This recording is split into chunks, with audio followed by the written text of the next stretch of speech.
Hello everyone! Kung spicy lover ka, ang reseping ito ay para sa'yo. Ang tawag natin dito ay dynamite, na kung saan ito ay gawa sa siling pangsigang kung ating tawagin. Napakaraming version nito pero ipapakita ko sa inyo kung anong sariling version ko nito. Maglalagay ako dito ng iba pang mga sangkap para mas maging masustansya at masarap ang ating recipe.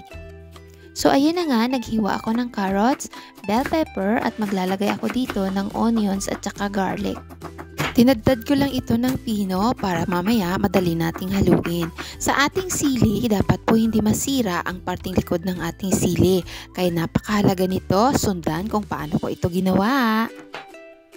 Pagkatapos nating mahiwaan ang ating sili sa isang side, tatanggalan natin ito ng buto.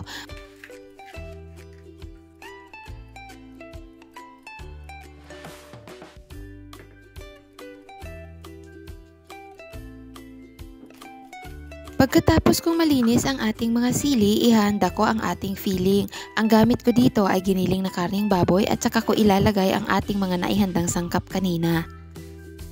Lalagyan natin ito ng kunting asin at paminta. Naglagay ako dito ng magic sarap pero ito ay optional lang. Paghahaluin lang natin ito. At syempre, hindi pwedeng mawala ang ating cheese. Naghiwa ako dito ng pahaba. Kahit anong cheese po ang meron kayo, ay pwede nyong gamitin sa reseping ito. And at this point, oras na para balutin na natin ang ating lumpia. Lumpiang sili o kaya dynamite.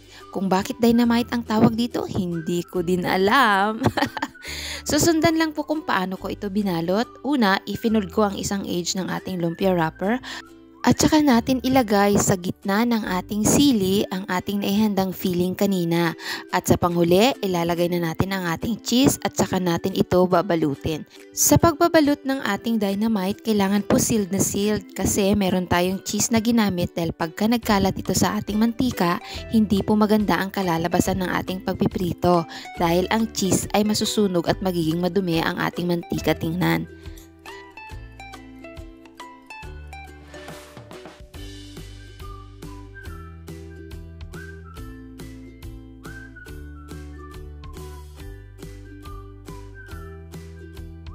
Uulitin lang po natin ang process at laging tandaan, dapat po sealed na sealed ang ating pagbabalot ng ating sili.